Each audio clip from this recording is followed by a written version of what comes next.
Ladies and gentlemen, we're going live. We'll be live streaming and live broadcasting. We're at the Atlantis Casino in Reno. And we have two great speakers tonight. And they'll be giving their speeches and question and answer. Just so you know, we're seen by over 700 to 800 people during the meeting. And then we're also on iTunes, Stitcher Radio, among other, and Facebook, etc. So everybody behave themselves. And with that in mind, I'll introduce our first speaker, which is going to be Dan Mason. He's program director. He also runs the Dan Mason Show from 3 to 5 o'clock each day on KOH. And they call him Mad Dog. Mad Dog, come up here.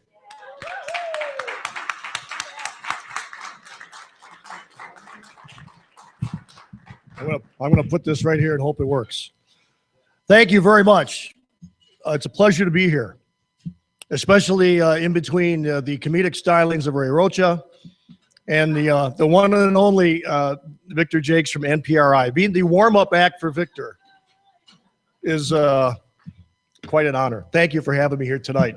So here we are, about 2/3 of the way through our legislature, the 120-day feeding frenzy, as I like to call it. I haven't seen all the actual numbers yet, but the question for me is always, how many bills can we cram into 120 days, whether they make any sense or not? Some do, some don't. It's not like the movie The Good, the Bad, and the Ugly. It's the good, the bad, and the silly. We've had some very good things that have happened so far. The last couple of sessions were extremely frustrating. I know for all of you, as they were for me too. A number of bills that should have at the very least gotten some discussion, got nothing, never got out of committee, never got a vote, not a thing. Which is why I'm actually enjoying very much listening to the other side complain about how the process is somehow not fair to them this time. I call it tit for tat. And that's kind of the way it works in politics. As they tell us often on the national scene, on the Democratic side, they were very fond for the last several years of saying, we won, you lost. Well, guess what? Things have changed just a little bit. There have been a lot of good things that have happened. I was very pleased at the speed at which things started, and I think many of you are too. We got right to work, and things started happening right away. And many of them were things that we saw didn't happen 2 years ago and 4 years ago. Prevailing wage reform. That was a big one. And as much as I like it, I would have taken it a lot further. I think it's nice that we've made some progress there. It's better than nothing. But I think the numbers don't make any sense to me. If it's a good thing to do, and I ask this question often on my radio show, why do we have exceptions if it's a good thing to do? Why do we automatically set somebody apart to get a special deal? So in the case of prevailing wage, I think it's a great concept. Number one reason I do is I think the formula that's been used for years to calculate it is flawed. It's extremely flawed, and it has been. You're a member of a union, it's a wonderful thing. Those who are complaining about it say, wow, this is now a minimum wage for the unions. Well, it's better than what it used to be, which was maximum wage. And with all the questions we're having about education and school construction and infrastructure, as taxpayers, we get the most bang for our buck. And if we're not, we're shortchanging everybody, not just ourselves. So having what is it, 350,000 is now the threshold. So it's not going to apply to the big projects. Now, I'm just a little old radio guy, but it seems to me that the biggest opportunity to save money would be the big projects. But we're not doing that. So I guess we'll take what we get and see whether the prognostications that it's all going to go back the other way again in 2 years come true or not. I hope not. A lot of that's going to depend on what happens over the next, 43 days or whatever the number may be at this point. Construction defect reform was huge. That was probably one of the most insane things I've ever seen. The numbers were hideous compared to what other states were doing. I'm a big fan of tort reform in whatever form it comes. I don't dislike lawyers. It's hard sometimes. I got to be careful. The day may come I need one, so I can't go too far. But it's not supposed to be a money grab. A good idea that was well-intentioned went sideways in so many ways. And when people were getting checks just because they were lumped in together with other homeowners in their neighborhood, even though there was nothing wrong with their home, clearly anybody with any common sense knows there's something wrong with the system. I'm frustrated with the conversation about reforms to the public employees' retirement system. And I really don't understand it. It's not going to affect anybody who's getting benefits now. I asked this question on my radio show. I haven't got anybody from the other side to respond. It's not going to affect you. Why do you care? It's only going to affect new people. And you may believe the $12 million, billion, isn't it? It's $12 billion figure of what the unfunded liabilities are. Some think, Victor and the folks I believe at MPRI, it could be as high as 40. Now, that's not enough to get your attention. Frankly, you're not paying attention. And that's the problem. Collective bargaining is coming. Oh, boy. I don't know where we're going to go on that yet. Randy Kerner's going to be on my show tomorrow, and I'm very interested to speak with him about where that's at. I saw an interesting thing about that, though. The discussion is that there should be some transparency. We should see what the union deals are before they go to a final vote. I think that's a really good idea. I've heard something interesting coming from the other side who they say, okay, why don't we do the same thing for government and the contracts that they're doing in other areas? My first reaction to that was, as a taxpayer, why not? I think the only concern we have to have with that, do we bog down the system? Because while we, the people, have a right to know what's going on, some of the processes for these negotiations with public employees in whatever form that they take a long time. Contracts expire, we go years under the same deal. There are a lot of areas that need reform there. I think the transparency is good. We will see what happens with that. Working for the union while on the clock, well, come on. Anybody with half a brain knows that that makes absolutely no sense. You want to be in a union? That's fine. I think you're crazy. That's just me. Not a big fan. Do it on your own time. Do your organizing on your own time. I don't want to pay for it as a taxpayer, and I don't think I should have to. But let's be honest. What we're all waiting for is what's about to start. The Senate's passed the governor's business license fee plan. 17-4. By the way, Don Gustafson, Scott Hammond, Pete Goycochea, James Settlemeyer, thank you for standing up and saying, no, we're not going for this. The people that voted for me don't want to go for this. We've got to look at other ways to do it. I think my biggest concern is probably one most of you share. We're talking a lot about tax increases, big ones. We all agree education is broken and needs to be fixed. Question is how? What are we going to spend the money on? A new multi-million-dollar program for more bullying counselors in school is not my idea of how to do it. If you're going to get more money, then spend it on what matters. Number one thing that matters for me is STEM.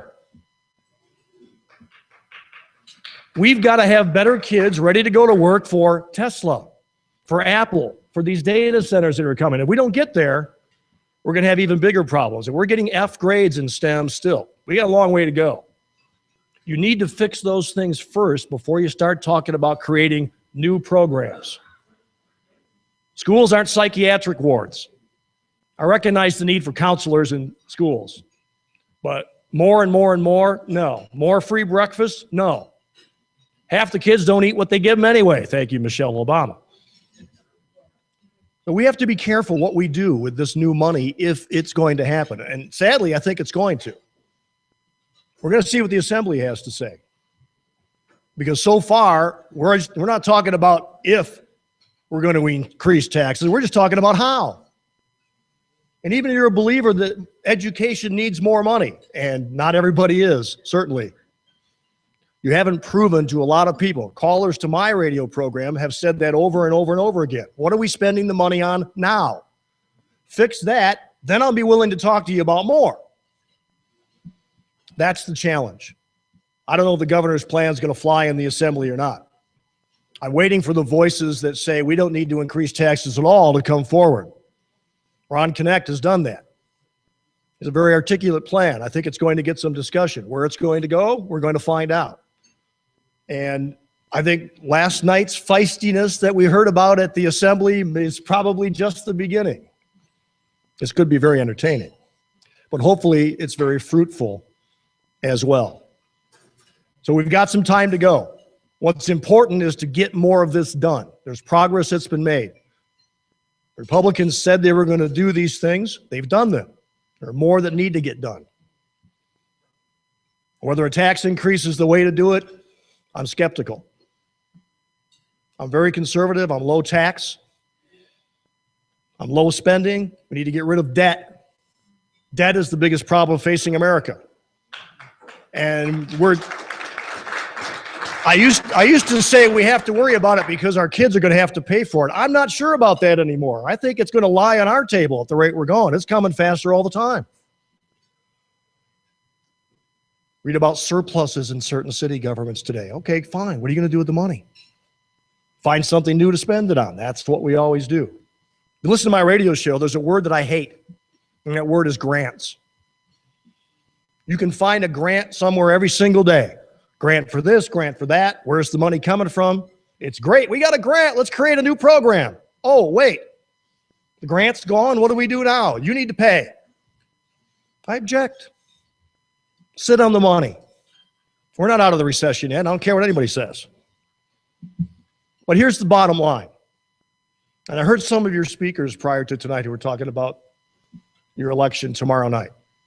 And I'm going to echo what some of them said. This is what I try to do on the radio every day. We need to get people engaged. There are too many people that are on the periphery of all of this, and they're not really paying any attention. They should, because it's all going to come out of their wallet. But we need to keep hitting people. And we have to hit them over the head, we'll hit them over the head. And that's what I do. That's what I try to do. That's where Mad Dog comes from. I get a little animated sometimes. But I think it's important that people pay attention, that they get engaged in the process, that they don't forget what's going on, not only in Carson City, but in Washington, D.C. We have big challenges ahead of us. I like a lot of what's happened at the legislature so far. I hope it keeps going. While the Democrats say, oh, we're going to get elected again in 2 years and we're going to undo everything. Well, good luck, because you know what they say about government. Once it's been enacted, it doesn't usually go away. And that includes laws. And a lot of that's going to depend on what are the results of what happens in the next 43 days until we're done. Hopefully there's no special session. Hopefully everything goes fine. But we get more done. I don't know what's going to happen with the education process. Education needs a lot of work. But finding new ways to spend that money, unless it's a reform, and a serious reform, I'm against it. Don't create new programs. Fix what needs to be fixed. And what needs to be fixed is graduation rates. What needs to be fixed, if Tesla doesn't have people from Nevada that can go to work for them in 3 or 4 or 5 or how many years it is, how long do you think they're going to stay? And those who object to the giant tax breaks that they got, you think they're cranky now? Wait until Tesla says, sorry, you didn't come through. We're out of here. We can't let that happen. Engagement is the key. I'm going to keep trying to do my part. I know you will too. Thank you for having me tonight. Enjoy Victor Joecks, who's going to be much better than I in just a moment. Thank you.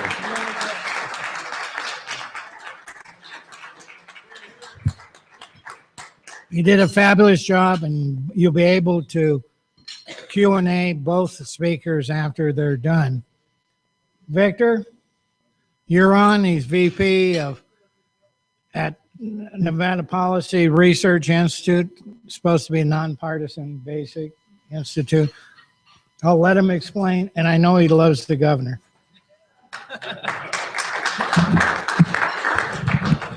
Oh, thank you. I appreciate that. Yeah, as you mentioned, I am with the Nevada Policy Research Institute, and we are a nonpartisan free market think tank. And what that means, I'll talk about it really briefly before we dive really into the legislative session, is we are not beholden to a party. We are for principles. We are for the principles of limited accountable government, free enterprise, and individual liberty. So what does a think tank do? Well, the short answer is that we think, and part of that is really true.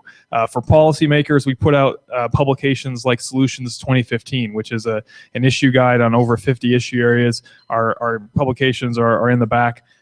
For folks who enjoy more light reading, I recommend our Nevada Piglet booklet, which details government waste that happened over the last 2 years. Also has some great illustrations. We do put out a quarterly newsletter that kind of details our work over the last couple months. This is our newest one. I'll pass around a sign-up sheet if you would like to receive our informational emails. And if you give us your address, I'll make sure that you get our next Insider or the one that just came out. All right, and with that, let's dive right into the legislative session. So by a show of hands, I want to know who here heard the governor or another Republican politician talk in the last election cycle about how they wanted to raise taxes. Anyone? Well, as part of that, today we just put out a video detailing that. So I'll let you watch.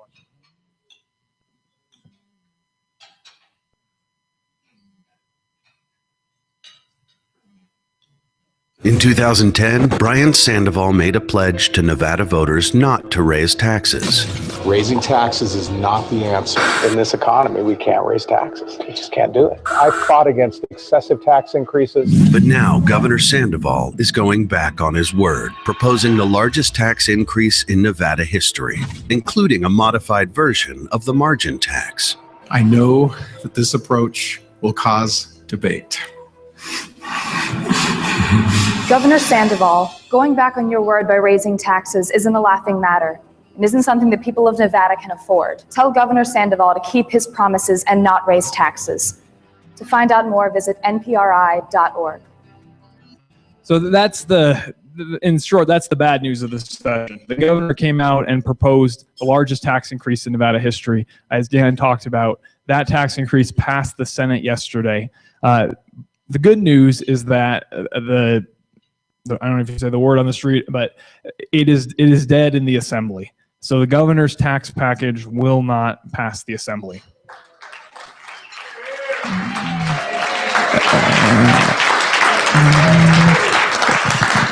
So that is a small victory. It's important. It's very important because that's a really terrible tax in a lot of ways, but it's not the only battle. The next battle is about how much are we going to spend. The governor proposed the largest budget in state history, a $7.3 billion spending plan that includes about $400 million in new educational programs. As Dan talked about, some of those are for counseling, some of them are for iPads. If you were involved in education, he threw money at you. There is an alternative spending plan out there. The controller, Ron Connect, and Jim Wheeler, Assemblyman, and along with the assistant controller, Jeffrey Lawrence, used to actually work at MPRI, have put out an alternative budget. And that budget increases general fund spending from $6.6 billion to $6.9 billion, but it doesn't raise taxes. And here's how it does it. Well, first of all, there's no new business tax, and the sunset taxes. Does everyone in here know what the sunset taxes are? So in 2009, they passed this tax package, and they promised that they would go away in 2 years. And of course, as all of us in here knew, it wasn't going to go away in 2 years. So in 2011, they passed it again for 2 years. In 2013, they passed it again for 2 years. So this alternative budget proposal eliminates the need for the sunset taxes, eliminates the need for the new business tax. And one of the ways that it does that is it takes money that currently, if you're a local government employee, you don't contribute directly to your pension. Your employer does that for you. And so this plan would have local government employees contribute some to their pension and then take money from local governments. So if you look at where the most egregious waste in the state is, it's definitely in local government salaries. If you've ever gone on to transparentnevada.com and looked at the folks making $150,000, $200,000, $250,000 a year, you've seen that. So right now there are 12 supporters of that, because you need 28 votes in the assembly to pass a tax increase. If there are 15 people who support that budget that doesn't raise any taxes, the governor's spending plan, and not just his tax plan, isn't going to make it. So right now, the hard work, the folks, the meetings that are happening are involving going from 12 assembly people to 15, 16, 17, 18 assembly people. So Dan talked about getting involved, and one way I want to encourage you to get involved is to just call your assembly person. Right now, the three people up north who haven't signed on are Assemblyman Pat Hickey, Assemblyman Randy Kerner, and certainly, Dan, I hope you ask him tomorrow on your show if where he stands on this, and Assemblyman PK O'Neill. And since I know it's hard to find contact information, if you'll just oblige me, I'm going to pass out a contact list. I'll give you half of that. And what that has on there is all the Northern Nevada elected officials, and I've bolded the three that are the most important at this point, because they're in the assembly and they haven't committed to this plan. So if I could ask you to do one thing, is either tonight when you leave or tomorrow morning, call them, send them an email, and whatever your history is with them, whether it's good or bad, just very respectfully encourage them to support the alternate budget plan pushed by Controller Ron Connect and Assemblyman Jim Wheeler. That right now is the battle in terms of the tax issue. So the governor's plan is dead. There are alternative plans to raise even more money than the governor wants still alive. The best way to stop those is with this alternative budget. So that's the kind of bad news. The good news is that there are some really great reforms happening right now in the legislature. And the first is school choice. I don't know how many of you guys are supportive of school choice, but school choice is the thing that's going to improve education in Nevada. And a couple weeks ago, Governor Sandoval signed Nevada's first school choice program, an opportunity scholarship tuition tax credit bill. The program is structured very well. What it does is it allows businesses to, instead of paying the modified business tax, to make a contribution to an organization that gives scholarships, and then they receive a tax credit from the government. So the program is structured very well. The only problem is it's capped at $5 million a year, so it's going to serve 700 students, which is great if it was just for Mineral County, not so good when it's for the entire state. So, but that's a step forward, and that was Governor Sandoval's one of his priorities, and certainly I think we should all be grateful that passed. There is a more substantial bill, Senate Bill 302, sponsored by Senator Scott Hammond, creates a universal program of school choice. It would take 90% of the money that the state and local government spends, between $7,000 to $8,000 depending on where you are, and allow parents to take that money and put it into an education savings account, which could be used for a private school, it could be used for online tutoring, it could be used for a variety of educational options. And then if you have any money left over, that money could actually be saved for college. This bill is very much alive. Right now it's in Senate Finance. We're hopeful that it's going to get out in the next week and go to the Assembly. But that would be the best school choice program in the entire country. So we wouldn't just be, we've got a school choice program. We would have a school choice program serving over 400,000 students potentially. That would be unbelievable. And in terms of education, that would be the thing that fixes it. I don't know how long I've been going, so you have to just throw things at me if it's been too long. But labor reforms, there's a couple of really good labor reforms still alive. Assemblyman Randy Kerner's AB 182 does a number of things, and a couple of the most important is it stops the practice of union leave time. And what union leave time is where the government pays a union employee to go work for their union.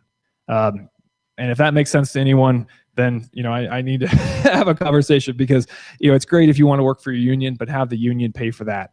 The bill as it's currently written would allow government workers to leave their union at any time during the year. Right now, most unions have a restriction on when you can leave. It changes some things with binding arbitration and reduction in force. It would be a great bill for local governments. AB 280 actually would make collective bargaining optional for local governments. So I don't know if you've ever gotten involved in Reno or Washoe County politics, but when they have a budget problem, they say, oh, we have a budget problem. We need to cut the meals to the seniors, or we need to cut the sports program. And the reason that is because 85% of their costs are in personnel, but the way the law is written right now, they don't have any control over those personnel costs. So what AB 280 would do is it would allow the city, the county, the school district to say, for this employee group, we don't want to participate in collective bargaining. It's just going to be like a private employee. We'll make you an offer. If you want to accept, great. If you don't want to accept, please go somewhere else. So that's a tremendous bill. Yeah, thank you. That's Assemblyman Irv Nelson. He's from Las Vegas, but he's done just a great job leading on that bill.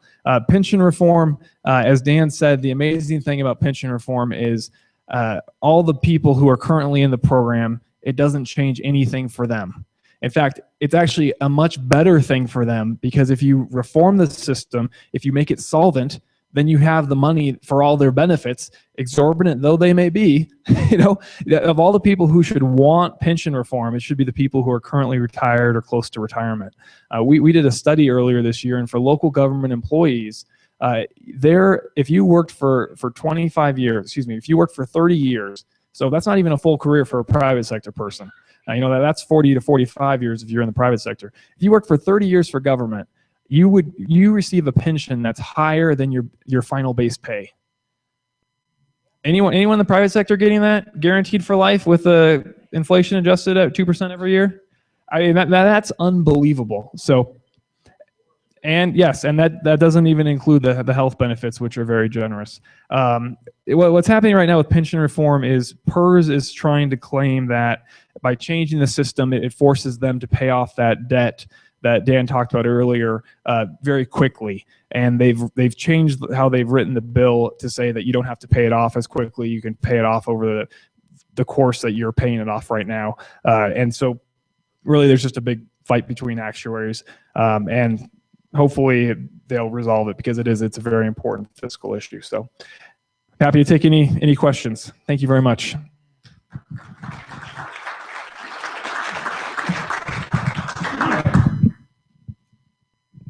Before we get into the questions, last Wednesday, because I'm an unpaid lobbyist down there, and when they had the PERS discussion, they had hundreds of people that were retirees, because the Democrats scared the hell out of them, saying they're going to take away all your benefits, and it wasn't that way at all. But our messaging is very poor. Hopefully Randy Kern will make something happen on it. And I guess he'll be one of the subjects. Dan will be talking with him tomorrow. With that in mind, we're going to have questions. Be very open. These guys are here to answer. Go up to the microphone one at a time. Please ask questions. Who's going to be first? Don't be shy. Ken won't be shy.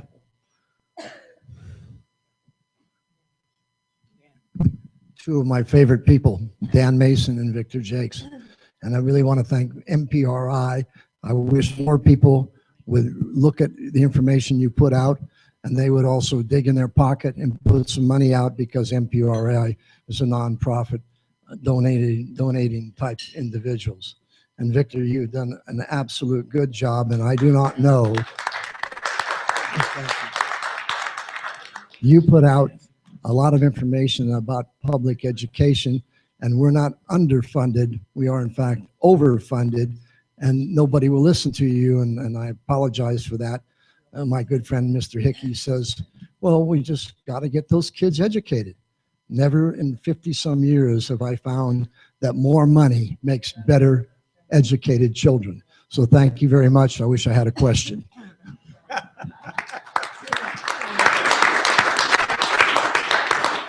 The only reason we're having people come up is when they're doing a live broadcast, you can get a better shot of it.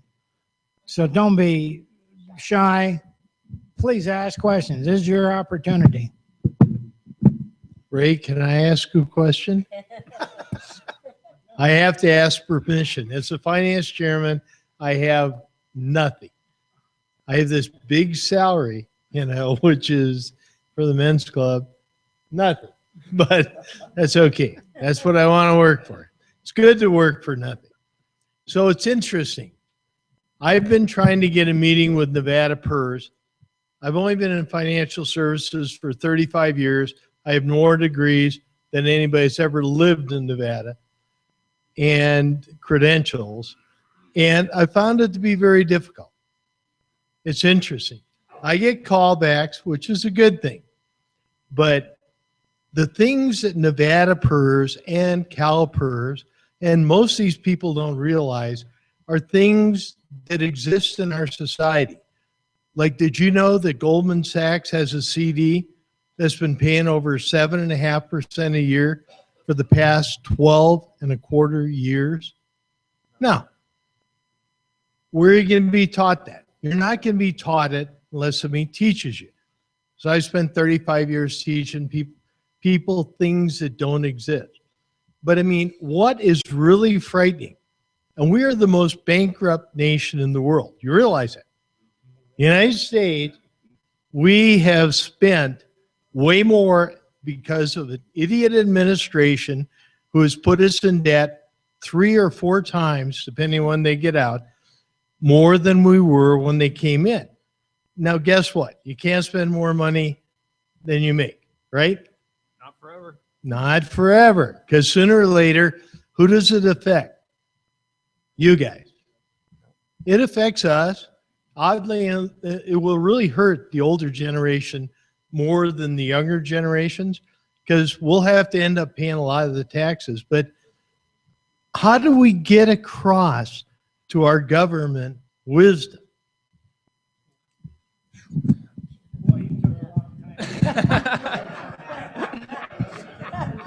Well, I think you guys gave us a long time because we're.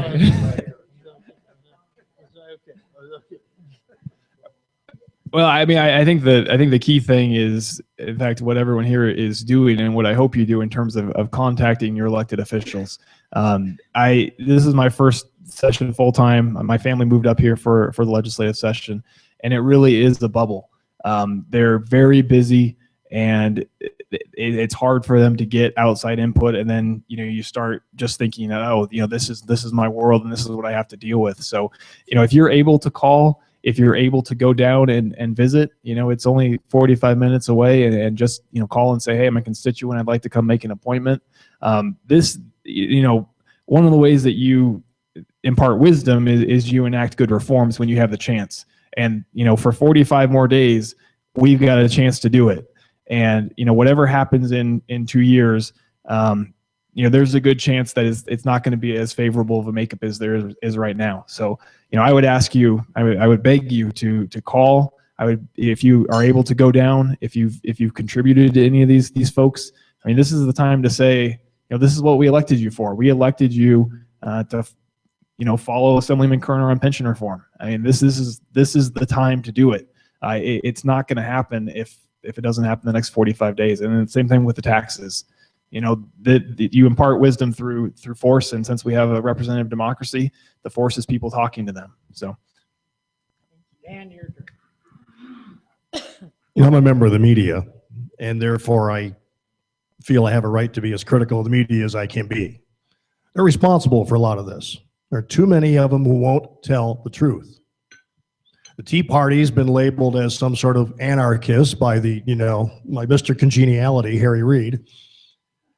And we keep reporting this over and over again. The word conservative, they're trying to turn the word conservative into a 4-letter word. And with the help of the media, it's working. And that's where we have to keep hitting the message over and over and over again. More people need to understand, got to do your homework. I say this all the time. Do your homework. It's not that hard. You don't have to be a genius. Look at me. It can be done. But that's part of the problem. And another part of the problem, some of those people that are attacking conservatives are in the Republican Party, especially in Washington, D.C. That's got to stop. Mad Dog, you're right. And thank you for both of your thoughts. And I won't quit till I die. There you go. Yeah, Very good. thank you.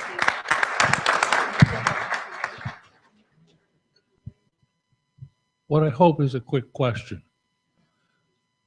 I think everybody here is in favor of the reforms that have been discussed, but the Democrats will go to the death to fight them, I think. What is the chance of getting meaningful reforms, not token reforms, through the legislature and signed by the governor?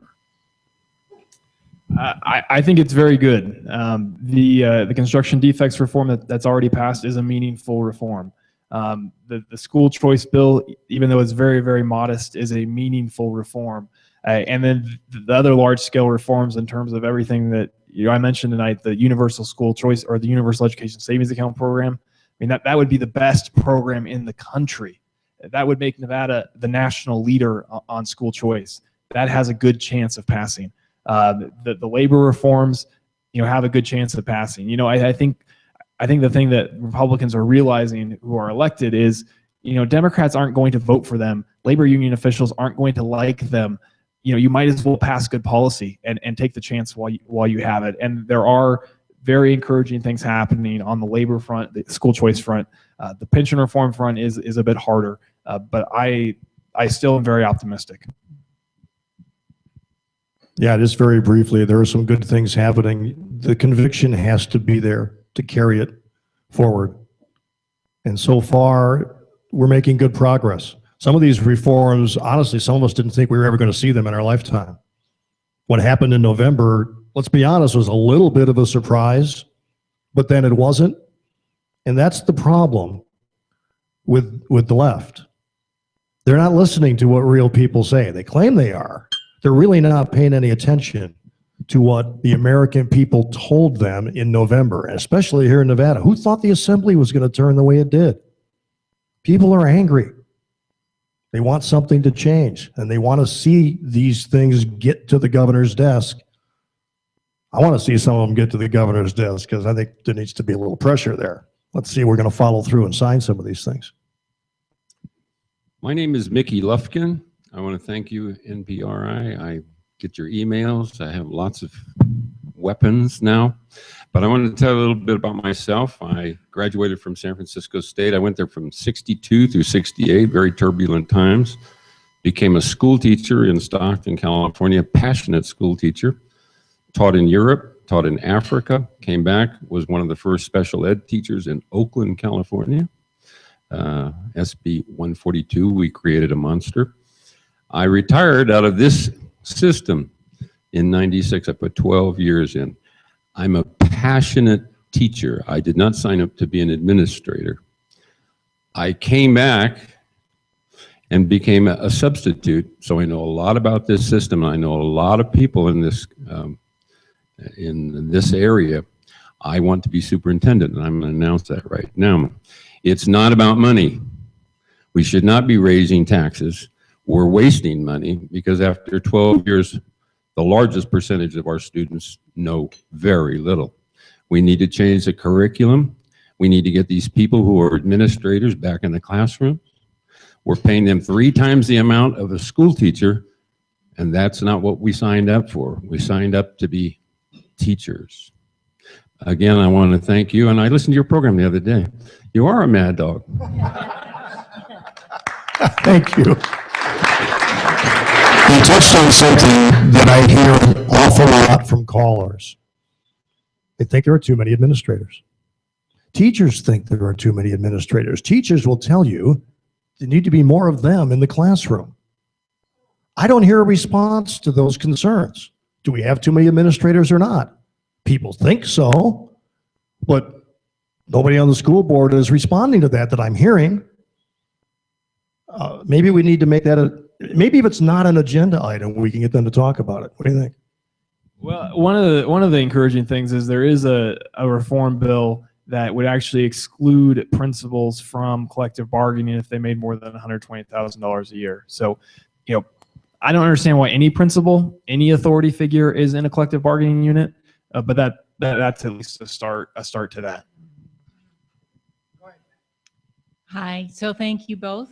And I guess I don't think there's one person in this room that would think the 17-4 Senate vote on basically another business tax was a smart thing. And we just had a ballot measure on a very similar tax, which was decisively defeated. So I guess I'm curious, for those 17 senators who voted for it, have they been brave enough to come out and explain their rationale? Do they have some reason that they're trying to explain why they think this was a good idea, when clearly they're the voting members of this community would strongly disagree? Well, you're exactly right, and it's amazing the rumors that you hear, and I don't want to name names because they are rumors, even though I think they're credible. But the rumor is basically that the majority of the Senate caucus, if you just ask them without political pressure, strongly oppose the governor's plan. I think they were blindsided by what it was, for exactly what Patty just said, in terms of it's so similar to what voters just rejected.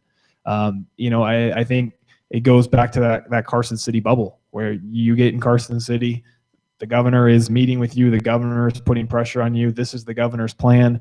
You think, well, maybe the assembly is going to stop it and I can just, vote for it. And if I don't vote for it, the governor's going to kill my bill, or, Senator Roberson's going to kill my bill. Political pressure matters. And the way to combat that is to look at that list of folks and say, we're going to remember in the primary.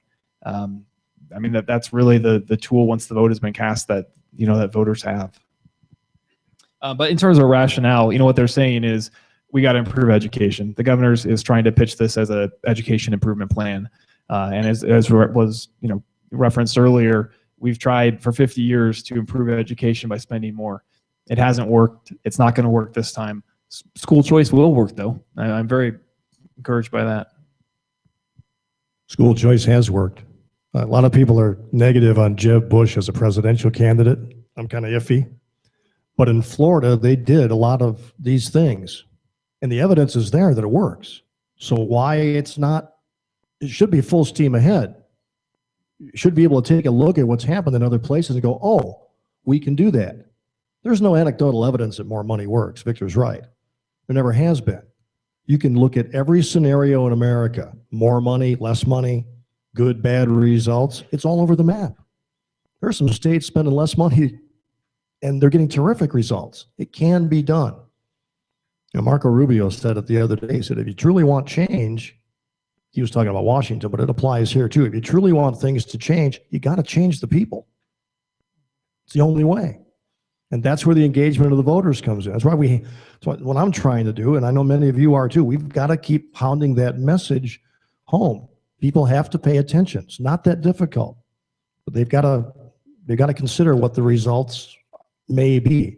I think Victor touched on something too. I suspect there's a few senators in Carson City that made that exact assumption. Oh, the assembly is going to bail me out, so the governor won't be mad at me if I just go along with this. It'll all be fine. I just got to keep my mouth shut. Next question. Somebody's got to have some questions. Any more? Bill?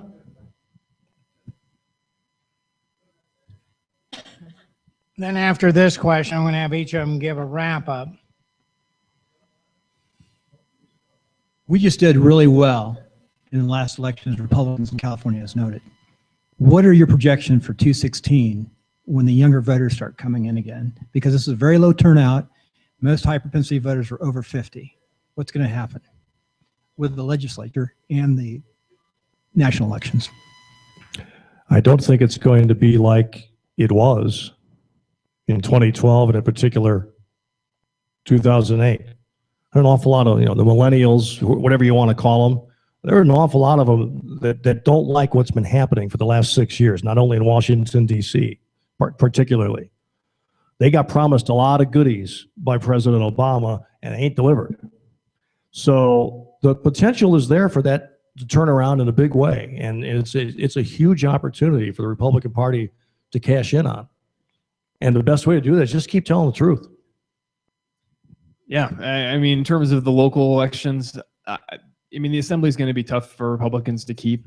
You look at some of those seats and their D seats. I don't think it's impossible. I think some of it will come down to how engaged they are over the next 18 months, how much money they can raise, their strategy. But certainly the Democrats are going to start with an advantage in many of those districts. The Senate, though, for Republicans certainly is more encouraging. Greg Brower is up for election. His seat is very competitive. There are 2 seats down in Las Vegas that are going to be competitive. Senator Liparelli, who was an appointment after Senator Hutchinson became lieutenant governor, his seat is up. And then Senator Woodhouse, who's a Democrat, her seat is up.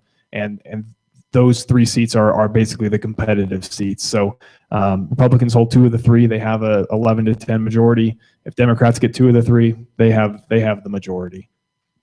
Can't resist. One last question. What are Republicans doing with the U.S. Senate right now? There's an open seat out there. This is interesting.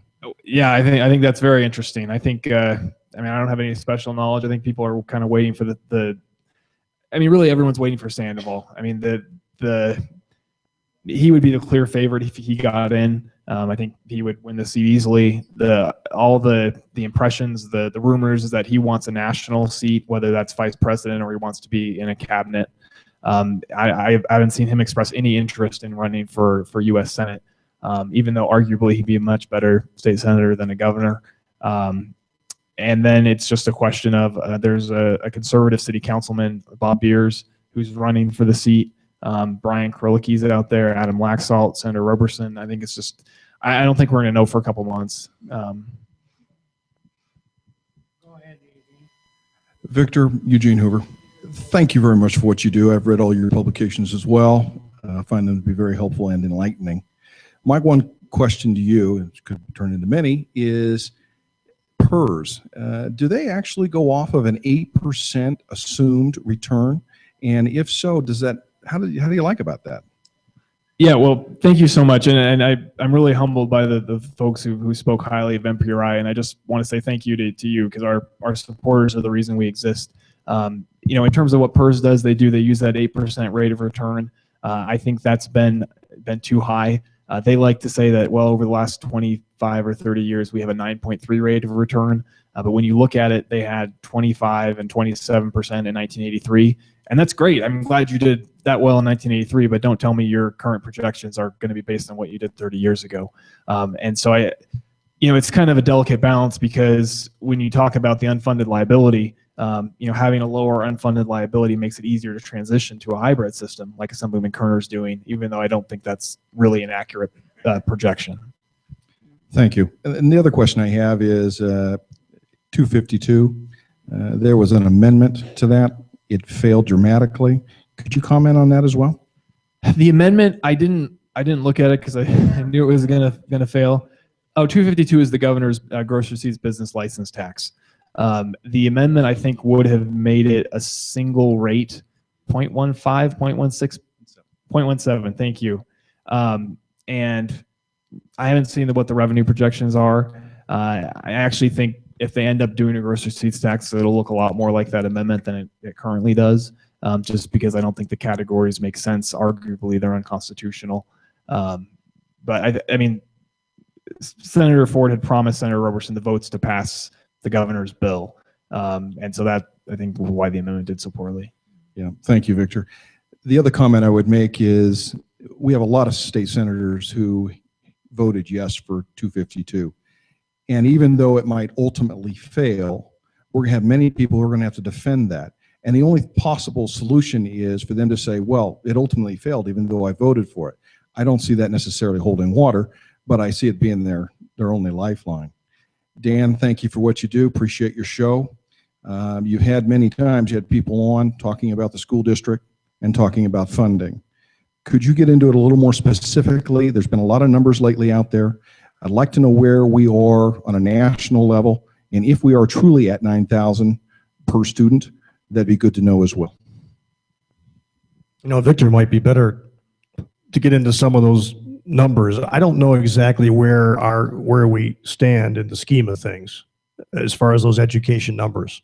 There are so many numbers that get put out there. This state spends X amount and they get horrible results. What is it? I think the District of Columbia might be the worst, if I recall. Insane numbers of money. And they're worse than us. You know, some people would say that's hard to understand. But there's not a lot being done to address that basic issue. You can look at every state in the union and you're going to get a different analysis of whether the money's working or whether it's not working. And, you know, I'm a simple guy. That argument gets lost, and I don't understand why it is. If you're an advocate that more money is the answer, what's your explanation for the places where they're spending more and getting lousy results? The question gets asked, nobody answers it. And that's the problem. Got to deal in reality. And the reality is there is no right or wrong answer. The bottom line is we want better results. How do we get them? It's not by finding new ways for principals to spend 75% of their time doing bullying reports. Now, I'm not saying bullying's not a problem, but we're spending so much time creating new ways to deal with it. That's just less time that's going to be spent in the classroom. I would just like to know from someone how they think that's going to make things better, because I don't. Yeah, I mean, if you want to look at some specific numbers, and there are lots of ways to calculate it. If you look at current state, local, federal spending, about 9,000 would be a good number. If you start adding in the building amounts, you know, then you get into $10,000, $11,000 per student. If you look at us nationally, we rank in the 40s. But if you look at us compared to our neighbors, we actually spend more than Arizona, Utah, Idaho. We're close with California, and then Oregon spends more than us. And I think the regional comparison is the best comparison. And I mean, to me, even more interesting is that it's always been going up. The rankings, to me, have always seemed a little false, simply because if every other state in the country cut their education funding and we were number one, would we all of a sudden be satisfied with our education system? Of course not. Is it also true that those other surrounding states are including their building costs in that figure as well? No. So I mean, you would look at an even comparison. I mean, we're very expensive in terms of building cost. We've had a lot of construction, but so you would do the comparison, you know, on an even basis between the states. I wanted to thank our two speakers. Didn't they do a great job?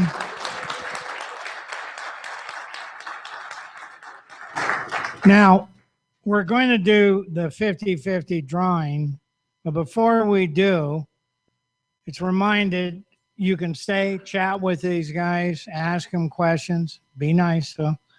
And our next meeting is a luncheon, which should have been this month, but we did a special favor for one of the other clubs. It'll be a luncheon on May 19th. Doors open here at Atlantis at 11 o'clock. And it's a great, great subject. It's healthcare yesterday, today, and the future. And Dr. Schwing, the dean of the UNR Medical School, will be the speaker. Gary's heard him several times. Gary Martin, very good speaker. And with that in mind, we're going to do the 50-50.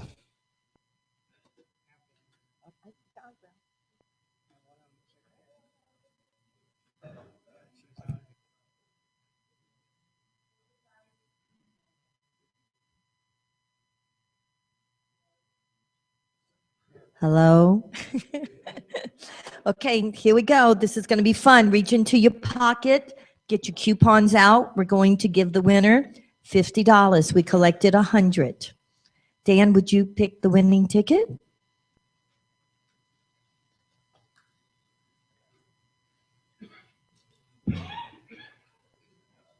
The number is 1846905. Dig deep in your pockets. It's there. You have the ticket.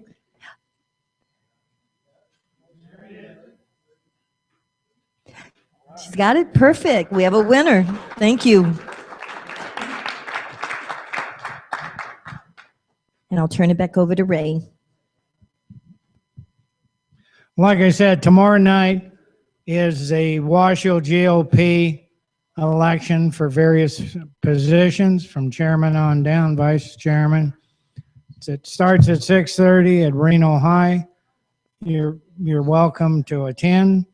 And how to get on the Central Committee, you can find out. It takes registering for it, and then the next meeting, they vote on it, which will be up at Incline. But like I said, there are several meetings coming up. We sure like to see you, a bunch of Republicans at the Cinco de Mayo, your support for the golf tournament. And really, you guys need to get your patoots down there to Carson City and put a little pressure on these guys, because they do listen, because most of the senators caved in because it's called ego and politics.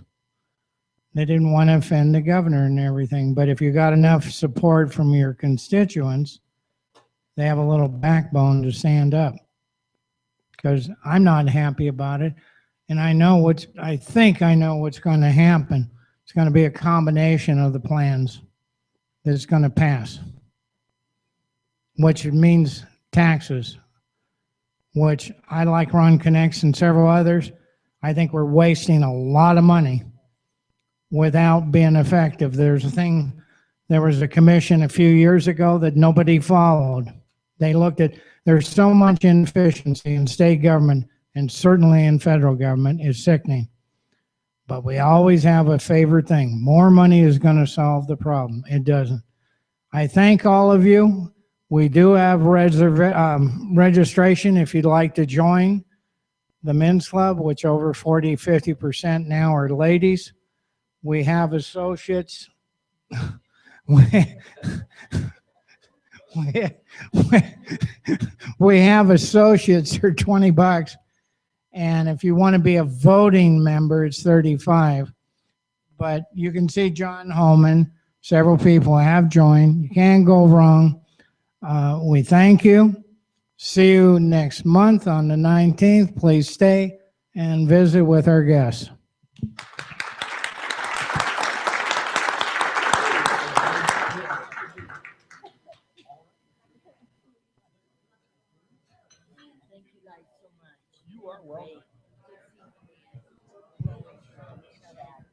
Yeah, I did already.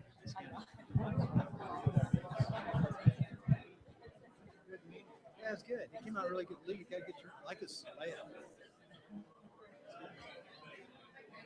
He's not bad. I'll see you tomorrow. Yes, I am. Do you have cards? You just talked. Okay. Yeah. Well, you nailed it. So.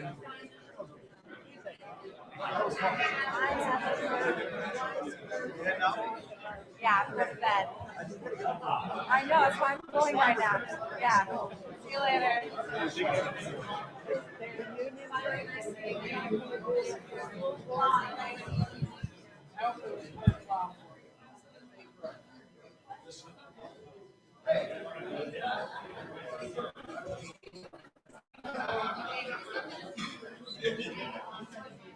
I'll help you. I'll help you.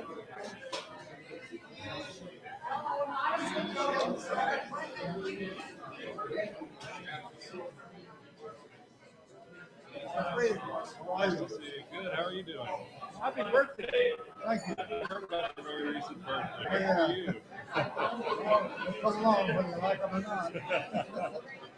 I know that feeling. The older I get, the more I wish they would slow down, but it seems to go faster. So. Right. Oh, around about Thursday, I'll say it too.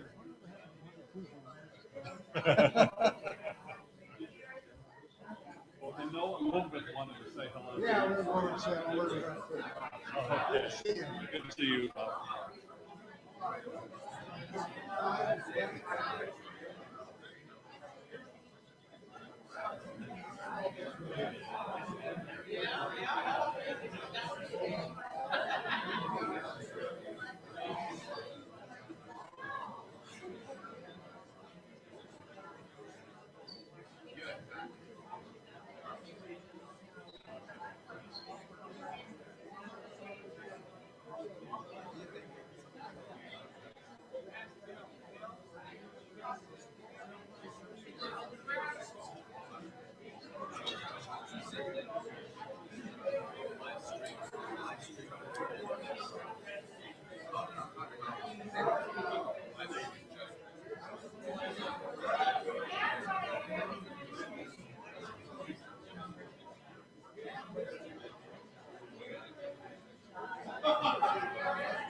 See you again.